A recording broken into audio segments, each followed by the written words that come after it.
નમસ્કાર મિત્રો. તો આજે હું તમને કેળવણીના એક સુંદર મજાના પુસ્તક વિશેનું તેનું રિવ્યૂ આપું. તો જ્યોત સદાય જલે.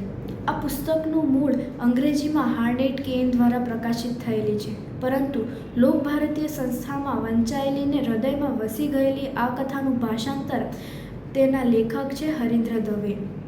આ પુસ્તક અમેરિકાના માર્થા બેરીના પ્રેરણાદાયી જીવન પર આધારિત છે. આ પુસ્તકમાં બાળકોના ભણતરને અનુલક્ષીને લખાયેલું છે, જેનો મુખ્ય ઉદ્દેશ શિક્ષણ દ્વારા સમાજનું કલ્યાણ કરવાનો છે અને ભણતરની સાથે અન્ય જીવન ઉપયોગી સર્જનાત્મક પ્રવૃત્તિઓ, વિકાસલક્ષી પ્રવૃત્તિઓ, સામાજિક કુશળતા જેવી વિવિધ બાબતો પણ શીખવામાં આવે છે. માર્થા બેરીના સંઘર્ષ, સંસ્થાની કથાઓ અને શૈક્ષણિક ક્રાંતિ પર ચર્ચા થયેલી છે. આશરે 150 વર્ષ પહેલાં પ્રદેશની ભૂમિ પર પ્રગટેલી આ શિક્ષણ ગાથા આજે પણ એટલી જ પ્રેરણાદાયી છે. કિશોર અવસ્થાથી લઈને આયુષ્યના 8મા દાયકા સુધી માર્થા બેરીએ પોતાના લક્ષ્યને સિદ્ધ કરવા પ્રવૃત્ત રહ્યા હતા. તેથી તેમને રવિવારીય દેવી તરીકે ઓળખવામાં આવતા હતા. જ્યોત સદાય જલે પુસ્તકમાં સમાજશાસ્ત્રીય અભિગમના દૃષ્ટિકોણથી લખેલી છે. સમાજમાં બધા જ વર્ગના લોકોને શિક્ષણ મળે એ ભાવનાથી દર્શાવવામાં આવેલી છે. માર્થા બેરીએ તેમની જીવન કથા પર આ પુસ્તક લખાયેલી છે. તેથી માર્થા બેરી એક શિક્ષક નહીં, પણ તે સમાજ સુધારક હતા. તેમણે શાળાની રચના કરી, જે ધીમે ધીમે એક મોટી સામાજિક સંસ્થા બની. શિક્ષણ એ જીવન પરિવર્તનના અગત્યનું ઘટક છે.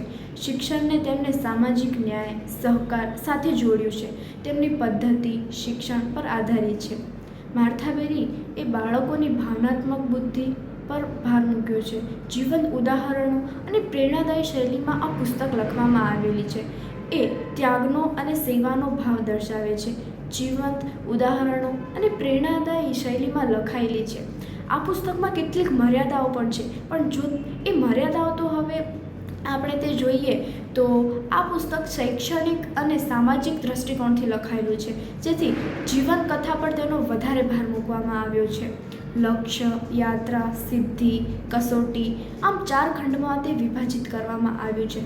આ પુસ્તક વાંચતા જ આપણે એવું થાય છે કે જાણે આપણે માર્થા બેરીનું જીવન જીવી રહ્યા હોઈએ.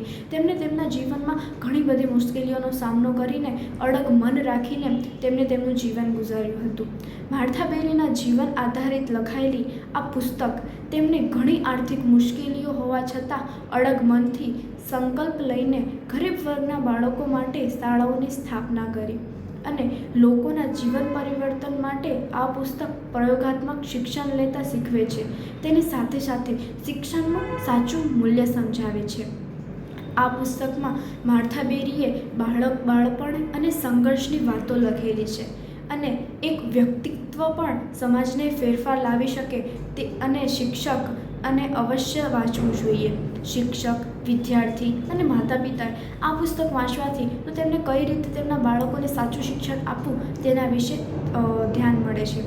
પ્રેરણાદાયી જીવનકથા આપણે શિક્ષણની અને સેવા ક્ષેત્રે માર્ગદર્શન આપે છે અને જીવનનું સાચું મૂલ્ય સમજાવે છે.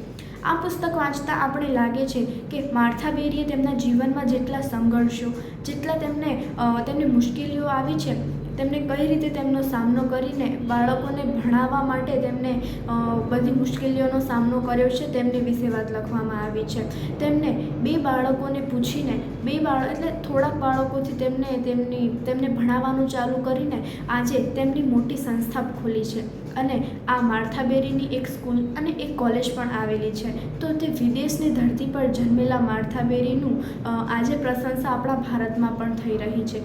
માર્થા બેરીનું જીવન એકદમ સરળ અને શાંત હતું. તે કોઈ મોટા પરિવારથી નહોતા બિલોંગ કરતા, તે એક સામાન્ય વર્ગથી જ બિલોંગ કરતા હતા, પણ તેમનું જીવન એકદમ સરળ અને બાળકો પ્રત્યે નિર્છાવર હતું. તેમનું જીવનનું એક જ લક્ષ્ય હતું કે તે જીવનમાં શિક્ષણની રીતિને કઈ રીતે બદલી શકે. શિક્ષણ એ અત્યારના જમાનામાં જોઈએ તો એ માત્ર ખાલી ગોખણપટ્ટી અને આગળનું વરસ ટપવા માટે જ જોઈએ તો આપણે તે આ શિક્ષણ પદ્ધતિ અપનાવીએ છીએ. અત્યારે બધા નોકરી પાછળ જ દોડે છે, પણ જો આપણે આવા કેળવણીના પુસ્તકો વાંચીએ તો આપણે શિક્ષણનો સાચો અર્થ ખબર પડે છે કે શિક્ષણ એ સાચા અર્થે કેવું હોવું જોઈએ. માર્થા બેરી, ગીજુભાઈ બધેકા, આવા ઘણા બધા લેખકો છે કે જેને કેળવણી પર ઘણી જ બધી પુસ્તકો લખી છે. તો આપણે તેમના પુસ્તકો વાંચીએ તો આપણે કેળવણીનો સાચો અર્થ ખબર પડે છે. તો જો તમે હજુ સુધી આવી કેળવણીની એક પણ પુસ્તક ના વાંચી હોય તો તમે તે પુસ્તક જરૂરથી વાંચજો.